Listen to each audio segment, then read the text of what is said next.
Hello my brothers and sisters, this is Karima returning to the channel. I apologize straight away for the very long absence. I've been busy with, of course, work, my family, my life, and also with this game, Diablo 4. Now let's talk about Diablo 4 and let's go straight to the point. Would I recommend anyone playing this game? The answer is no. A lot of stuff about the game is wrong, it doesn't work, it's boring. It's really not worth playing.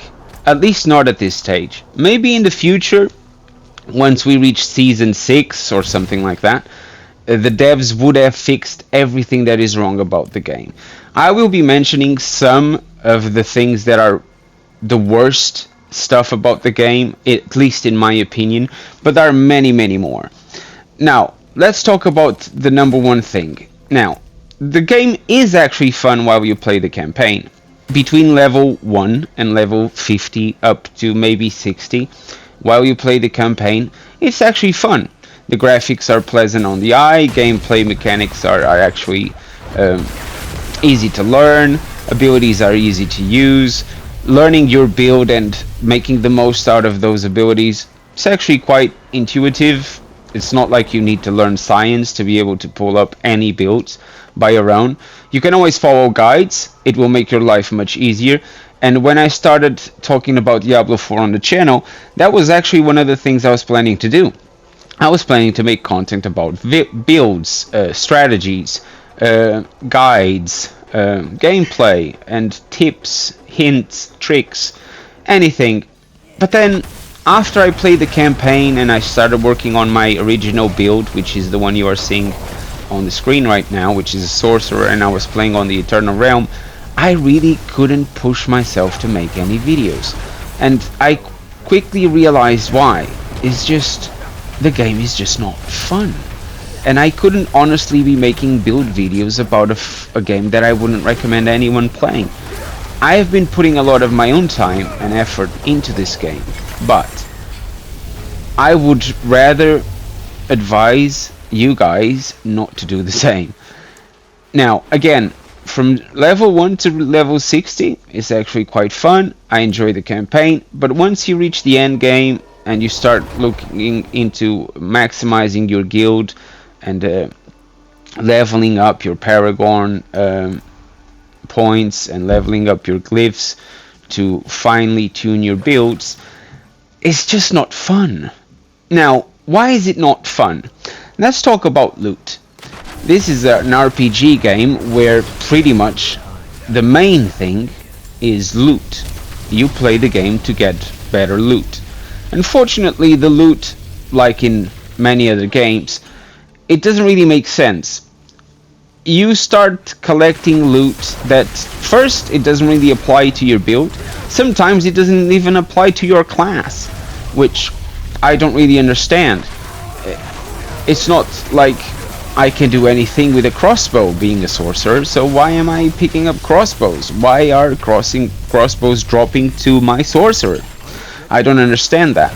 The other thing is, which is worth talking about, as you see, I'm picking up ancestral items. Now, once you reach end games, and I gotta be honest, ancestral items is the real loot. You could think uniques and legendaries would be the number one thing, but they're not. They're not because, honestly, 9 out of 10 uniques are not useful at all. In the sorcerer class, for example, out of all the uniques that exist for sorcerers, only one of them is actually useful. Everything else is just mediocre at best. Besides the chest piece, the Remnant of the Infinite, nothing else is really that good. And that's quite a shame, because being this a game which is all about loot and builds, having this massive gap, at least for sorcerers, just takes the grind and the farming specific items out of the game. Now, another thing I want to talk about when it comes to loot is Uber uniques. Now, Uber uniques are in the game. Well, yes, they are there. They are in the game files, and they have dropped for 3 or 4 people by now, but we are talking about a combined billions and billions of gameplay hours distributed all over the gameplay of everyone in the world. Blizzard has released the amount of gameplay time there is amongst all players in the world, and it's in the billions of hours. And in all these billions of hours, only a handful of Uber Uniques actually dropped. I mean, I understand they are extremely rare, I get that. But according to statistics, it's easier and it's more likely that you will win the lottery twice before you will get a Uber Unique in this game. Not once, twice.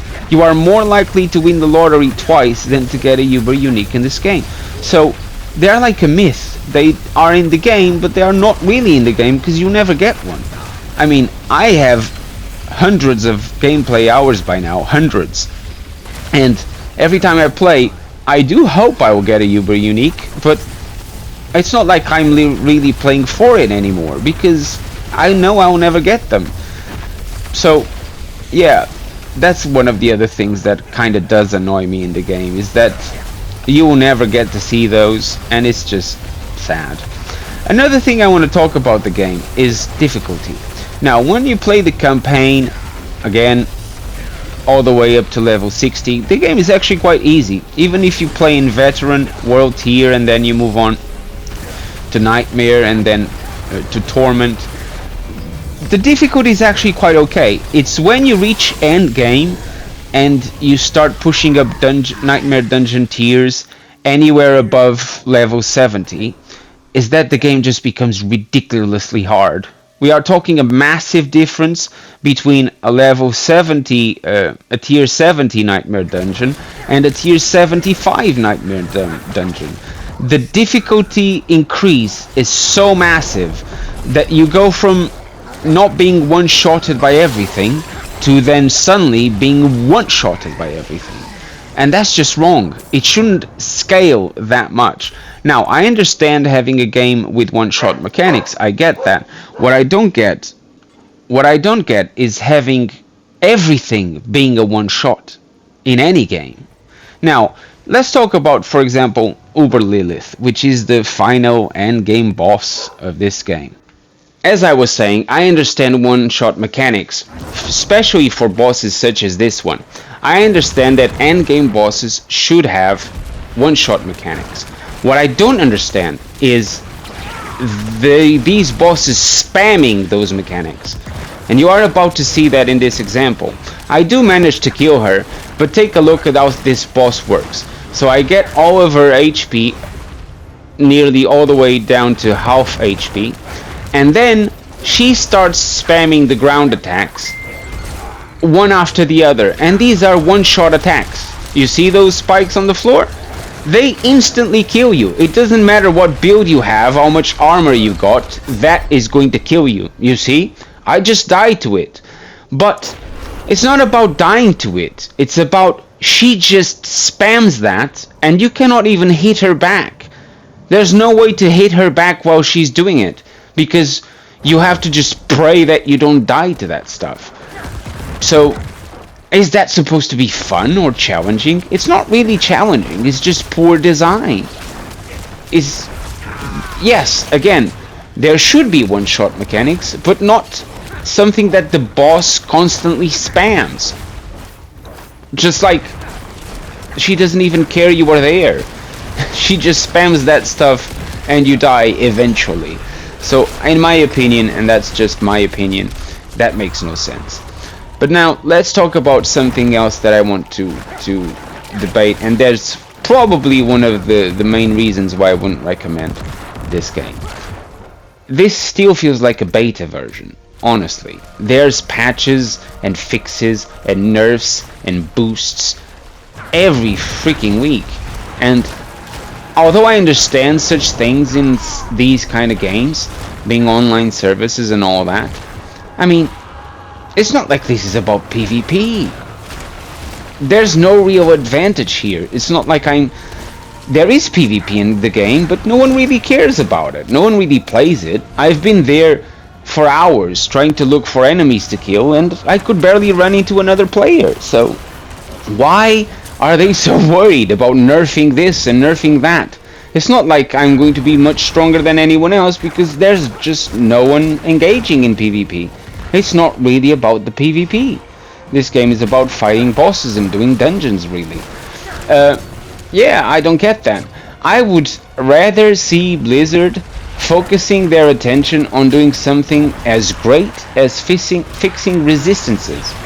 You see, this game is supposed to have resistances. You are supposed to have your HP and your armor values, but you are also supposed to be resistant to poison or to lightning or to shadow damage. You know, none of that works. The devs have come out and said, after a lot of complaining, that resistances just don't work. So how are squishy builds such as sorcerers meant to survive? That's why it's so hard to push nightmare dungeons and other things after a certain difficulty, because even a little pool of poison will instantly kill you. There's no surviving that stuff. A pool of fire will burn you to a crisp in a matter of 1 second. So, yeah, is that supposed to be fun? So, you are more interested in fixing, nerfing this and nerfing that than you actually making the game work as intended? I don't really get that. So again, this all goes back to being honest about this game. I have put a lot of hours into it, as I said before, but I could not, in good conscience, recommend this game to anyone. Now, let's talk about the season. Season 1 was released about a month ago, maybe a bit more. I don't even keep track anymore because I'm not spending so much time playing this game. But season 1 came out. It was fun, again. Very short season though. The story took me about 45 minutes to do all the missions, story related to the season. And then you go back to doing the whole thing you did in the Eternal Realm all over again. You'll just be grinding for renown, grinding for gear, grinding to level up as quickly as possible. But that's it. Yeah, you can talk that the caged hearts are an interesting mechanic, and they are. I'm not saying they aren't, but once the season is over, they're gone. So why did I put so much effort into it? It's just my character on the long run isn't even going to benefit at all, because once the season is over and a new season starts, I have to create a new character, which, I mean, that's how Diablo works. I get that. I'm not complaining about that. It's just, once you've completed the season, what's the point on carry on playing? To get better loot?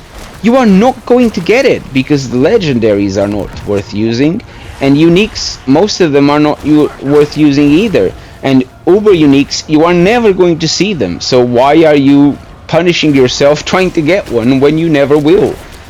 You know what I mean? It just feels like a massive waste of time. Now, I've just, at this point, I'm just waiting for the next good game which is worth talking about and making guides and builds. I'm expecting that maybe in a month or so, about 6 weeks, the Lords of the Fallen will be something that I'll put a lot of effort into it. I might even stream the Lords of the Fallen if I've got the time to do so. Again, I apologize for the long absence. I just have been very busy. I'm also quite busy at the moment. I'm in the process of moving house. Been doing a lot of shifts at work as well. But once again, thank you all for your support. Please leave a like in the video and subscribe to the channel if you haven't yet. I truly appreciate everybody's support and help to reach the 2,500 subscribers. I'll see you guys in the next one. Cheerio!